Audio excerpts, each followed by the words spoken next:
Welcome, everyone. My name is Troy Roberts, and I'm the CEO of Beanstalk Collaborative Community Wealth. And I'd like to introduce you to my colleague, Bill Smith. Bill? Hi, I'm Bill Smith, and I'm one of the co-founders of that same Beanstalk group. Yes, and Bill and I go way back. We both came from the automotive business. I ran a company called youre America for 21 years, and we were both very heavily involved in Precision Metal Forming Association, came to know each other very well. Yep. And we have a little bit different backgrounds. I work for a publicly traded company called youre, and we are working in North America. We grew that business to a pretty substantial size. And Bill, you did sort of the same thing, but in the private world. Yep. The company, I took over a family business from my father about 23 years ago, and he was doing about $3 million sales. It's called Termax Corporation. And when we sold here recently, we were at $95 million. So it had grown quite a bit over a period of time. Well, that's great. Well, and that's sort of what we want to talk about today. We're going to go through a seller's journey, and the fact that you just completed the transaction recently for the sale of Termax. We thought it'd be great to talk to you today because all this is very fresh in your mind. Yeah, definitely. So you decided to sell your business. What was the motivation for doing that at this time? Well, part of it was getting older. My brother and I had been running the company for some time now, and it was just time for us to move on. I'd lost some of the motivation. It got to a point where it was bigger than we were able to handle, and we just needed to go ahead and walk into a different thing. Move on to a new phase of life, right? Correct. There you go.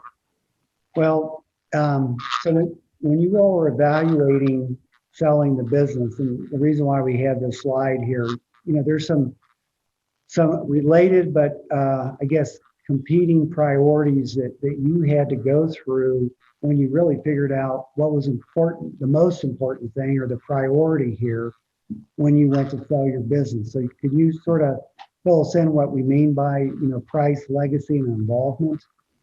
Well, the price side, it was the first step is to try to figure out what the company was worth, what we felt like we could honestly get for the company.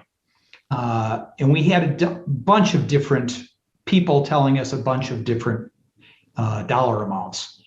We didn't really know, but what I realized soon after was that it's a bigger deal than just the money we get for it. Part of it was what we left in the community and for the legacy that we had. My biggest concern was our people. We had very good people, and I just wanted to make sure that the people, the culture, the type of business we were doing was still in good hands, that it wasn't going to fail immediately and or ever. That's the goal. So we ended up looking at a bunch of different people. Oh, the other thing I had to decide is what I was going to do as I got older. Or should I still continue to be part of the company? Or my brother for that matter? What was the best approach to the next phase? So we had to look through not just the money, but who was buying us and what their plans were for the company going forward, and how much I wanted to stay part of the company, and if I should.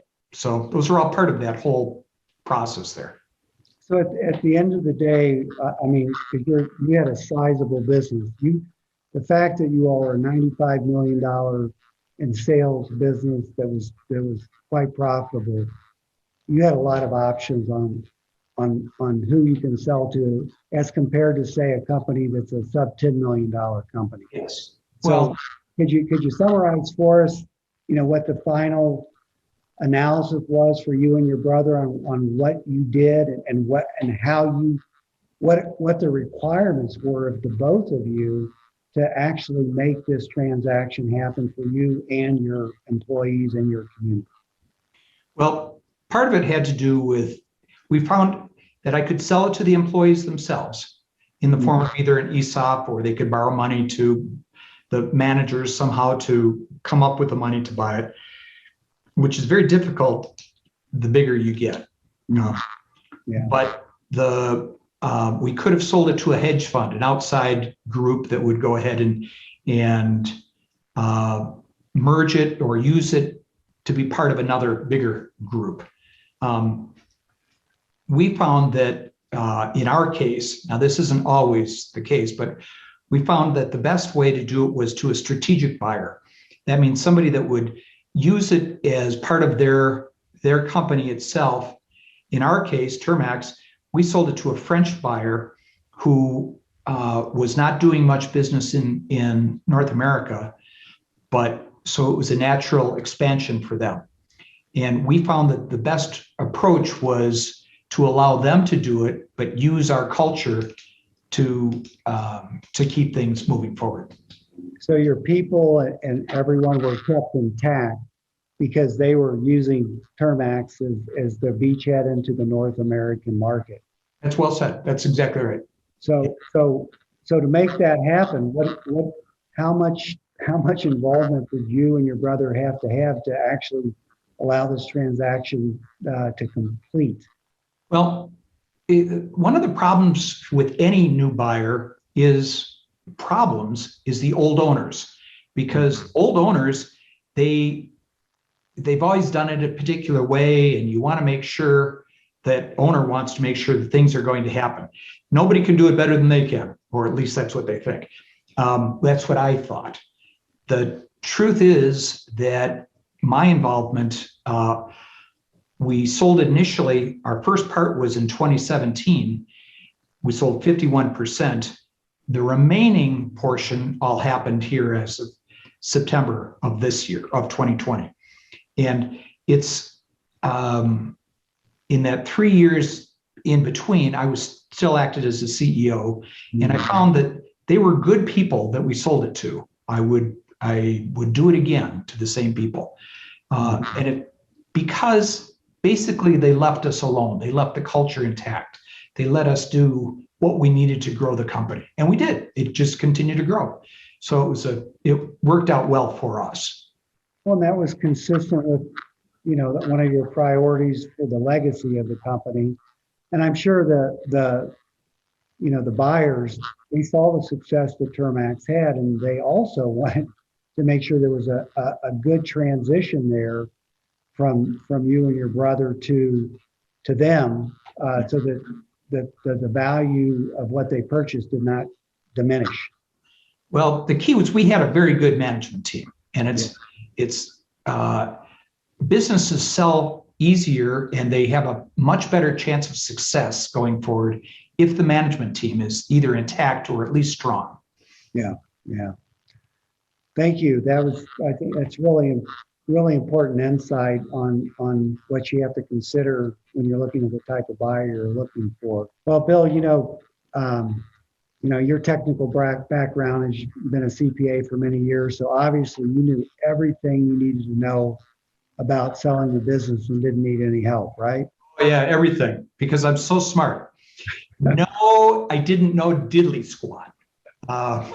Even though I helped in my CPA days, I used to help some of the clients sell their businesses.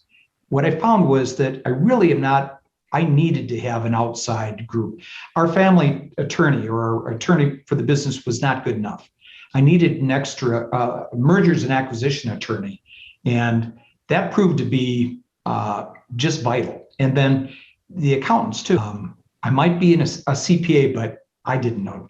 I needed to know a lot more. Yeah, this is one of the really important points I think that we're finding when we start dealing with people who say they want to sell their business. We really encourage them that if they're going to be really serious about this, they do have to have accounting, legal, and tax professionals that understand M&A, understand mergers and acquisitions and sales of companies. Yeah. Otherwise, it's almost an impossible task to actually sell your company. Yeah. Part of this whole process is even knowing what you're selling, because there's a lot of parts to a business. A buyer wants to know what it is that he's getting. It's not just the stock or just the assets. There's a lot of other parts to the whole thing. Right. Right. Okay. So again, so you've decided to sell the business. You have your team in place. I think this is a really important slide to go into some depth on, talking about really the different steps. And this is not maybe a fully comprehensive list, but they're the key important items to consider through this seller's journey, which we're saying, it's going to take between 6 and 12 months to do this whole process. Right. So we've already talked about 1 and 2. You made a decision to sell, you selected guides, and now we've got 3, obtain a realistic valuation. So, in your experience, explain what that meant to you when you were going through this process. Well, I think that everybody believes they have a Cadillac that they're trying to sell, and a buyer thinks that it's a Volkswagen. So trying to figure out what a business is really worth takes some real work. Now, there's people that will go ahead and do valuations on the outside, and we had some of those. We'd had a evaluation done of our business, but there's a buyer is looking for certain things, and that's almost beyond the scope of this video here. But what a seller needs to know is that what it is they're selling, and they have to know that things aren't exactly what they think it is. Something that doesn't have a strong management team is not going to do as well. Something that's had a bad year the year before, it's not going to sell for as much. If you've had a particularly good run, that is going to sell for more. Or a big history, a consistent history going forward. There's lots of pros and cons to the whole process. And it's important. That's another reason why you have an outside advisor, because you need to know what's there. Those advisors just have sometimes it's a business broker. And there's some business brokers that ours was a manufacturing business. Brokers you need to have ones that are specializing in manufacturing, because it's a different industry. Exactly. I think, this is a really important step before you get too far down into this process, because as you said, a lot of people just really don't know. They may think the business is worth a lot more than the market think that it's worth. And I think, going through this process, as you learn more as a seller, it may make you have to reset where you are in this process at the time. Yeah. It might not be the right time to sell. You have to make sure you've set it up for success. Right. So let's say you've obtained a valuation. It's something that makes sense to you as a seller. Then I think the rest of this really talks a lot about the mechanics of the mechanics of a sale once you identify, potential buyers. So can you walk us through this a little bit on what these things mean? Well, a lot of this stuff is actually done through a broker or not. Or an investment banker. Some outside advisor is going to help you on those scores. Just make sure you have somebody that has done it before, or that understands that whole process very well. Candidly, we had people that didn't do a good job, and you need to make sure that you have people that are on your side, but really understand the whole mechanics of it. Now, this process of offering materials, that means you're saying what it is that you're really giving, what you're selling, what it is, the and the reason why somebody should buy you, because you have a good market in this, or you have patents in that, or your your profit levels are more than the industry. I mean, there's lots of reasons. Yeah, you're really highlighting, and again, in a future talk that you and I will have, we'll get a lot more into business valuation, because that, like as you said, that's a whole topic in and of itself.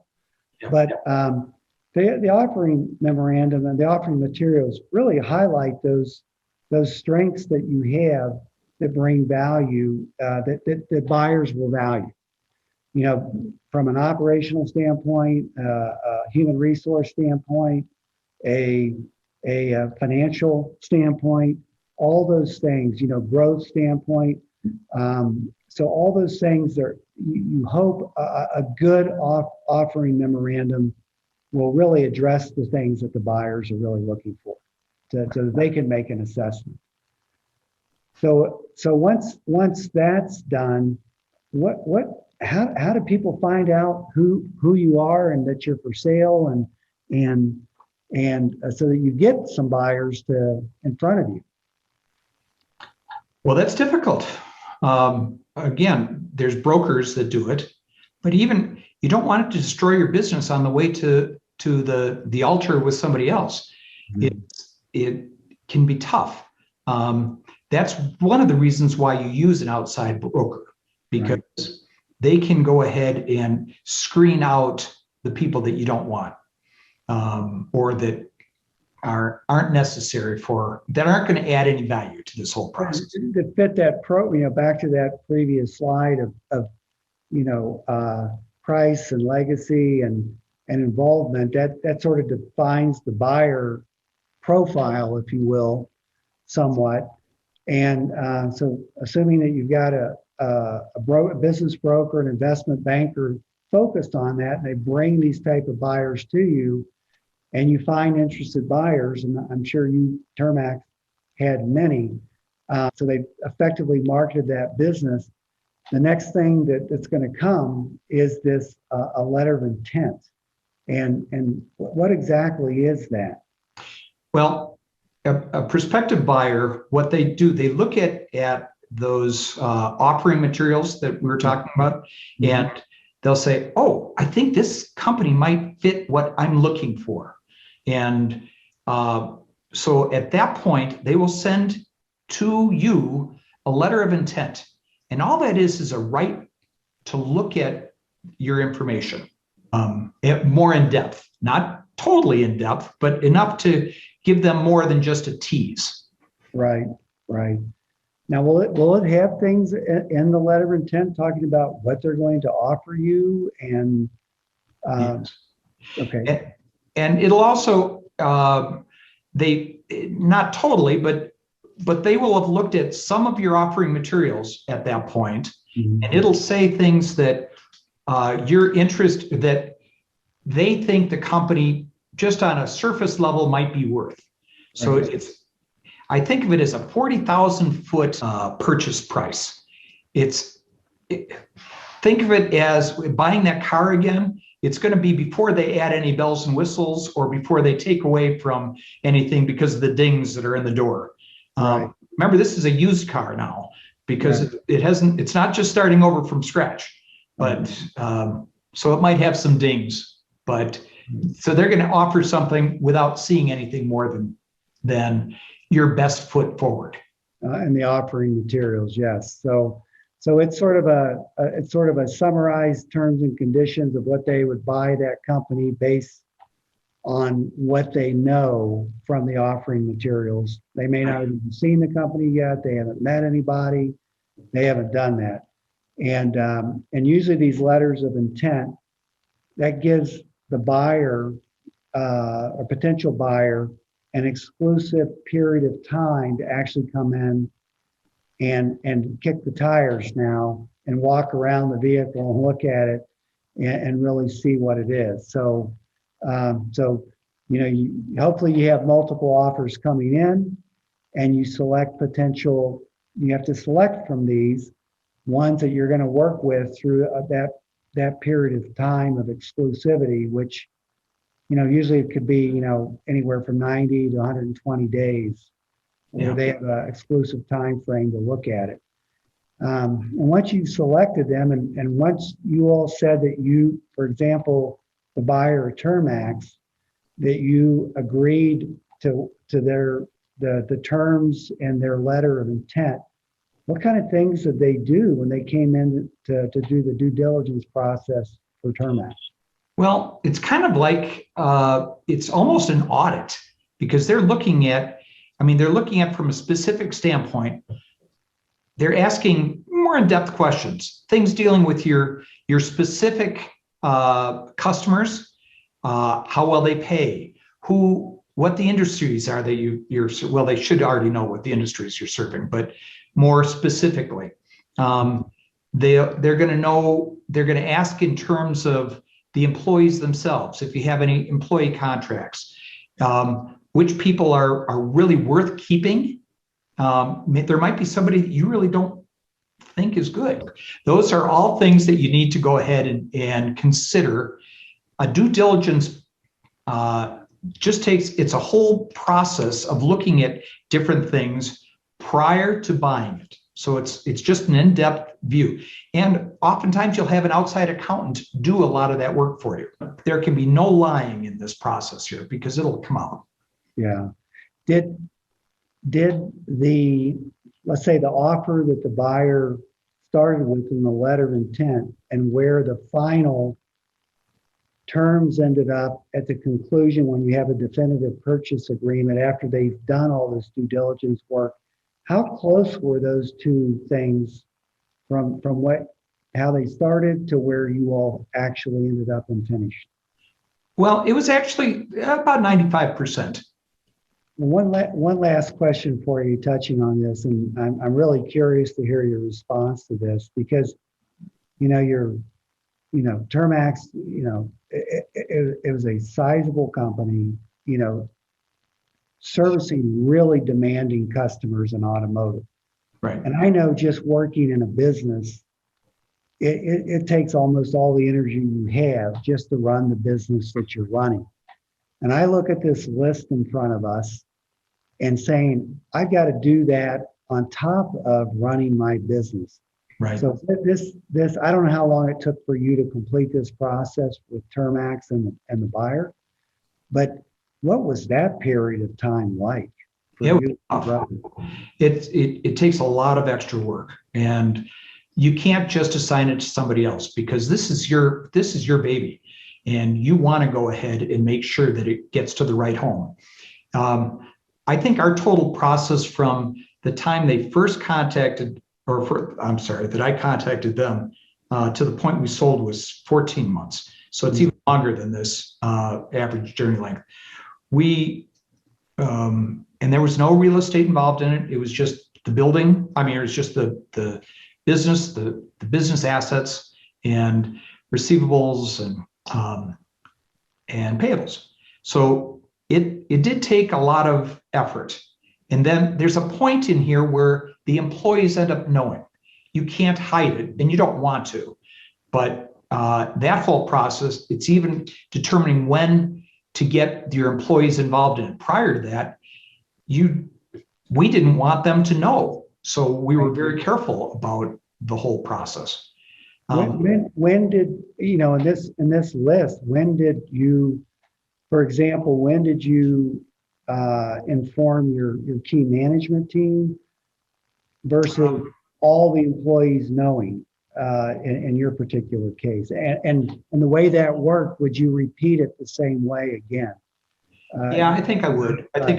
I did it after the letter of intent because at that point we had a realistic buyer or somebody that I was interested in selling to. If you do it before that point, there can be a problem. But again, so those offering materials, all that information had to happen before I had to do it myself, or I and outside people, before I told any of the employees, including my president of my company. because it changes how people perceive you and how you approach your business. So some of that happened on weekends or in evenings or from my home. I really worked hard on this because I said working on your business is a whole lot different than working in your business. We've always said, this is not a decision to be taken lightly. And once you commit to it, you really need to understand what you're committing to. Right. It's a huge undertaking on top of running your business. But part of the whole decision point here is you have to know you're not going to last forever. I mean, or I knew that there's only so long I can do this. And companies keep growing to a certain point, but owners become a hindrance after a while. I mean, you can't continue to grow. I couldn't without knowing that there had to be an end date or an end time.